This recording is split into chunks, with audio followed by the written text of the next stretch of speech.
Sehingga dengan nikmat-nikmat itulah kita bersama-sama dapat hadir menunaikan kewajiban kita pada kesempatan siang hari ini, melaksanakan sholat zuhur berjamaah. Mudah-mudahan seluruh aktivitas ibadah kita ini berkenan diterima Allah Subhanahu wa Ta'ala. Jemaah sekalian, pada kesempatan siang yang berbahagia ini, izinkan Al-Fakir menyampaikan satu judul, korban merupakan bentuk untuk menjadikan kita kebersamaan dan peningkatan ketakwaan kepada Allah Subhanahu wa Ta'ala. Korban merupakan satu syiar, satu pilar agama yang luar biasa, akar sejarah yang luar biasa, di mana korban ini merupakan satu bentuk nilai yang syarat makna. Bukan hanya korban yang kita lihat seremonial saat pelaksanaan ini pada Idul Kurban, tapi lebih daripada itu, nilai-nilai dikandung ini merupakan nilai yang sangat besar. Salah satu nilai dalam kurban adalah sifat pengorbanan, sifat terima kasih kepada Allah, syukur kepada Allah, bahkan sikap untuk menjadikan kita orang-orang yang tidak pernah memikirkan diri sendiri. Kita akan memikirkan manusia dan orang lain. Jemaah sekalian, hari ini banyak terjadi gesekan antar manusia, bahkan tidak pernah putus. Setiap hari muncul di TV dan medsos satu orang lain terjadi pertengkaran, perkalian, bahkan tidak pernah putus. Setiap hari masalah tidak pernah berhenti. Dengan adanya sifat-sifat Allah sampaikan, hari ini sudah sampai bulan yang mulia Dzulqa'dah dan akan masuk Dzulhijjah, dan bulan itulah Allah berikan satu perintah, orang-orang yang mampu, orang-orang yang mendapat kelebihan harta, jangan sekali-kali meninggalkan kewajiban, walaupun ini merupakan sunnah muakkadah, sunnah yang hampir wajib, yaitu melaksanakan korban. Kenapa demikian? Karena korban mengandung satu unsur yang sangat penting dalam kehidupan kita. Allah sampaikan dalam surat Al-Kautsar, Bismillahirrahmanirrahim, Inna a'tainakal kautsar, sungguh kami telah berikan kalian nikmat Al-Kautsar yang begitu banyak. Nikmat yang begitu banyak yang tidak pernah kita dapat hitung nikmat-nikmat itu. Kalau kita mau melihat nikmat ini, pasti kita tidak mampu hitung daripada nikmat Allah Subhanahu wa Ta'ala. Wa in ta'uddu ni'matallah la tuhsuha. Kalau kamu ingin menghitung nikmat Allah, pastilah kamu tidak akan mampu menghitungnya. Jemaah sekalian, kalau kita lihat sekarang sudah banyak orang-orang yang menyiapkan dirinya, hartanya untuk berkorban, tapi sisi lain ada orang yang menyatakan saat korban, kenapa Anda tidak berkorban? Dia jawab, maaf, saya belum ada uang. Tetapi dilihat, tatkala mereka itu setiap hari tidak pernah berhenti yang namanya merokok.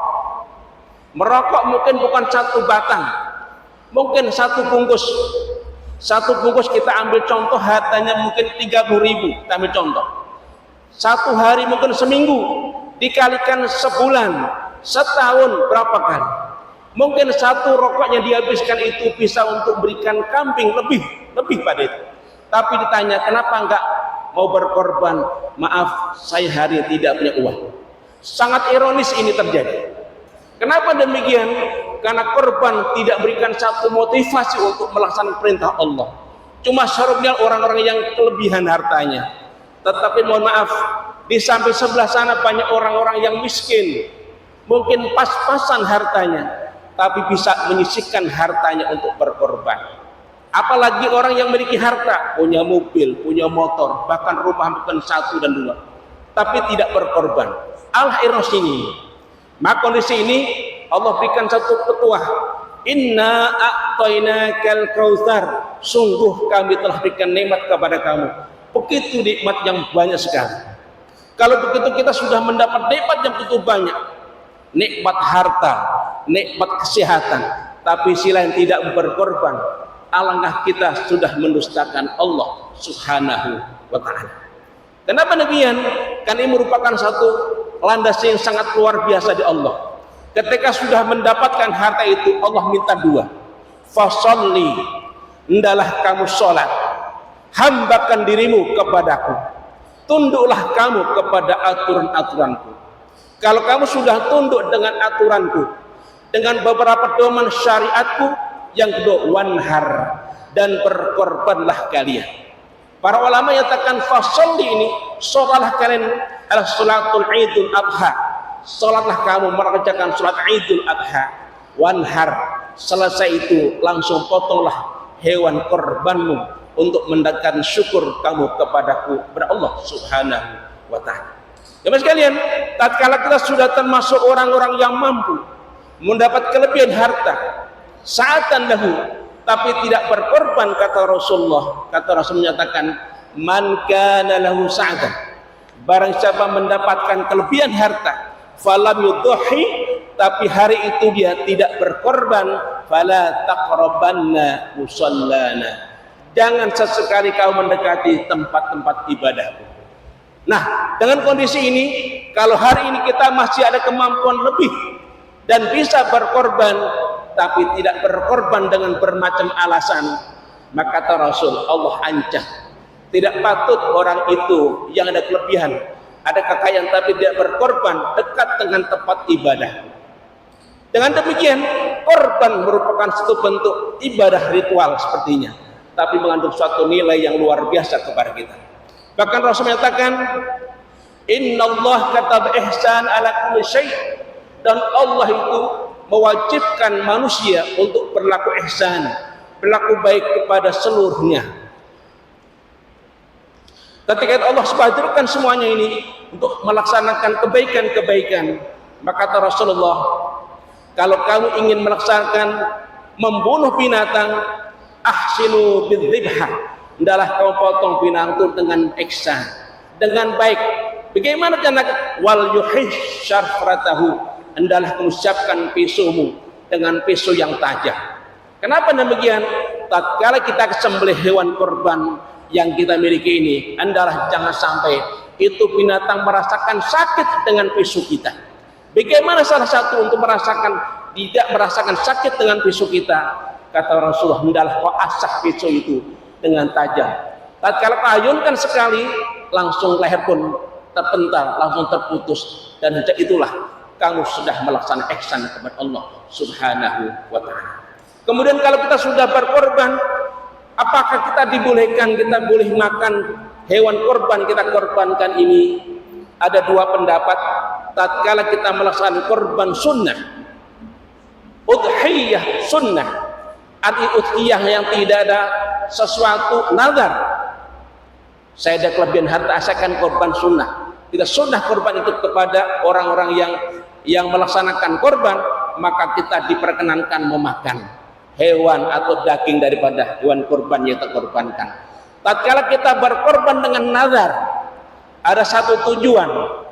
Dicontohkan salah seorang berkorban dengan tujuan, nanti kalau saya lolos ujian saya, diterima PNS, atau saya sembuh dari penyakit saya, nanti Idul Adha saya akan berikan kambing satu, saya akan korbankan kambing karena nazar saya. Tatkala orang melaksanakan nazar demikian, serahkan tuh kambing, kita pun tidak dibolehkan memakan sedikit pun daging daripada kambing atau daging daripada hewan kita korbankan. Karena ini merupakan nazar atau wajib. Makanya kalau orang sudah melaksanakan yang nazar, bukan nazar, yang sunnah, kata Allah, wakulu minha, silahkan kalian makan sebagian daripada hewan korban, wa at'imul ba'is, dan berikan orang-orang yang minta, wal mu'tar, dan berikan orang-orang yang kaya. Jadi tatkala kita berkorban dibagi tiga. Satu untuk yang korban, yang kedua orang yang meminta, fakir miskin, yang ketiga kepada orang-orang yang kaya, sahabat-sahabat kita, tetangga-tetangga kita yang kaya, boleh kita berikan mereka. Kenapa? Mereka bisa merasakan nikmat daripada korban. Cuma sekalian, bukan hanya daging yang kita makan, tapi bukan itu, lebih daripada itu. Mungkin orang kaya pun bisa beli banyak daging di pasar, tapi itu daging biasa, dipotong biasa. Tapi hari itu hari Idul Adha, seluruh manusia, seluruh muslim bersama-sama dengan takbir Allahu Akbar, Bismillah, Allahu Akbar, Dengan kalimat bismillah langsung dipotong itu kambing, itu sapi dengan kalimat yang sama. Artinya apa? Suasana luar biasa itu yang dilaksanakan Idul Adha itu mengandung unsur yang luar biasa, motivasi, rohiyah, dan kondisi semua itu mengandung sesuatu yang luar biasa. Makanya ketika orang yang mau berkorban dan makan sedikit, silahkan makan. Dan orang yang miskin pun mendapatkan bagian, dan yang kaya pun mendapat bagian. Untuk apa? Karena itu merupakan keberkahan yang luar biasa Allah berikan cuma 1 bulan, yaitu bulan Idul Adha. Maka kata Rasulullah, kalau kamu ingin berkorban, silakan potonglah korbanmu setelah kamu melaksanakan sholat Idul Adha. Barang siapa berkorban dikerjakan sebelum Idul Adha, itu tidak termasuk korban biasa. Tapi kalau orang korban dilaksanakan ketika sholat Idul Adha, setelah itu silakan dikerjakan dengan waktu. Ada 4 hari yang diperkenankan untuk berkorban. Kapan itu? Yang pertama tanggal 10 Dzulhijjah, yaitu Yaum Nahar. Yang kedua adalah Yaum Tasyrik, tanggal 11, 12, 13. Jadi diperkenankan kita korban bukan tanggal 10 saja, boleh tanggal 11 sampai tanggal 13. Kenapa? Ini merupakan satu momentum yang luar biasa, di mana hari itulah saudara kita di Mekah sana, mereka melaksanakan wukuf dan melaksanakan mabit di Mina, lontar jumroh mereka bersama-sama dengan doa yang kabul di hadapan Allah. Bersama itulah kita melaksanakan korban untuk bersyukur kepada Allah Subhanahu wa ta'ala. Maka jamaah sekalian, maka pantas Rasul mengatakan Allah sangat suka kepada satu amal. Apa amal itu? Min iraqid dam, yaitu amal untuk mengalirkan darah. Darah apa? Darah hewan. Fa inna yaumal qiyamah yu'ta bi ash'ariha wa akfariha. Nanti hari kiamat itu hewan korban akan dibawa di hadapan Allah dengan saksi satu, saksi tulang kakinya dan rambut-rambut hewan korban akan disampaikan Allah. Ya Allah, dengan kaki dan rambutku ya Allah, ini aku sekarang dikorbankan si fulan, dan nanti Allah akan bawakan dia tempat sampai di nama Shiratul Mustaqim sebagai kendaraannya. Dan kedua itulah yang akan diberikan Allah saat mereka berkorban tatkala mereka di dunia. Jadi sekalian, maka sama-sama ayo jangan sampai kita kehilangan momentum ini. Yang kayak sisakan waktu. Kalau mungkin hari ini, karena mungkin belum tahu, nggak masalah. Niatkan insya Allah depan saya akan korban. Bagaimana caranya? Sisakan sebagian kita punya harta. Jangan sampai tadi kita banyak merokok habis tapi tidak berkorban. Pan itu hitungan rokok kita selama setahun bisa untuk membeli 1 hewan kambing. Tapi kita nggak mau, kenapa? Dengan alasan dan batu alasan. Mari ini sama-sama dengan izin Allah kita akan minta kepada Allah Subhanahu wa ta'ala Idul Kurban yang tadi akan sampai.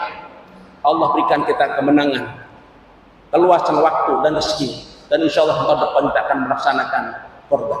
Kemudian kata Rasulullah, barang siapa sudah melihat Idul Adha dan akan melaksanakan niat untuk kurban, hendaklah mereka jangan memotong syi'aruha wa adfariha, jangan motong rambut, jangan motong kuku. Alias tanggal 1 Idul Adha, sejak itulah sampai dimotong kambing atau sapinya, jangan motong rambut dan motong kukunya. Kenapa? Ini sunnah dari Rasulullah Muhammad sallallahu alaihi wasallam sebagai penghormatan daripada waktu bulan yang mulia ini. Tatkala sudah niat kurban tahun ini, tolong tanggal 1 Idul Adha jangan sampai kita potong rambut dan potong daripada kuku. Apakah wajib? Sunnah kata Rasulullah. Dalam kitab Majmu' dan kitab yang lain mengatakan ini bukan wajib tapi sunnah. Kalau dipotong ternyata itu adalah makruh, bukan haram. Tetapi kalau orang itu dipotong karena satu sebab, contoh sebab apa? Contohnya ada seorang yang hari itu dihitan, maka dipotong kulitnya, nggak masalah. Atau mungkin sekarang dia lagi melaksanakan satu hal yang harus potong rambutnya, nggak masalah, karena ada sebab tertentu. Tetapi kalau tanpa sebab tertentu, sebagai tanggal 1 Dzulhijjah, ditahan dirinya tidak memotong kuku dan tidak memotong rambutnya untuk menghormati hari-hari Idul Adha. Pak, insya Allah dengan demikian yakin dan pasti Idul Adha kita laksanakan. Kita mau mendekatkan diri kepada Allah Subhanahu wa ta'ala dengan ibadah sholat dan berkorban. Dan lebih daripada itu, orang miskin, orang fakir akan merasakan terbantu. Mungkin mereka tidak bisa memberi daging karena keterbatasan harta. Hari itulah hari kemenangan, hari mulia. Kita bisa bersedekah pada mereka dan mereka pun akan merasa gembira dengan sedekah ini. Dan ini pun momentum yang luar biasa. Jangan sampai kita sia-siakan. Insya Allah hari ini kita belum mampu. Kita yakin, minta kepada Allah tahun depan kita bisa berkorban untuk melakukan perintah-perintah Allah Subhanahu wa ta'ala. Demikianlah khutbah singkat yang saya sampaikan. Allah Subhanahu wa ta'ala memberikan keluasan harta, rezeki kepada kita, kekuatan iman dan Islam. Fa insyaallah kita akan mendapatkan mudah harta tahun depan kita berkorban bersama-sama. Untuk menutup, mari kita bacakan suratul Fatihah. Mudah-mudahan dengan Fatihah ini Allah berikan berkah semuanya. Allah murahkan kita, Allah berkahkan umur kita, anak kita anak yang soleh-solehah dan meninggal dan husnul khatimah. Ila hadhihi niyyah al-Fatihah. A'udzu billahi minasyaitonir rajim. Bismillahirrahmanirrahim. Alhamdulillahirabbil alamin arrahmanir rahim maliki yaumiddin. Iyyaka na'budu wa iyyaka nasta'in. Ihdinas siratal mustaqim. Siratal ladzina an'amta 'alaihim ghairil maghdubi 'alaihim waladdallin. Ya Rabbana ya Karim ya Rabbana ya Rahim irhamna ya arhamar rahimin.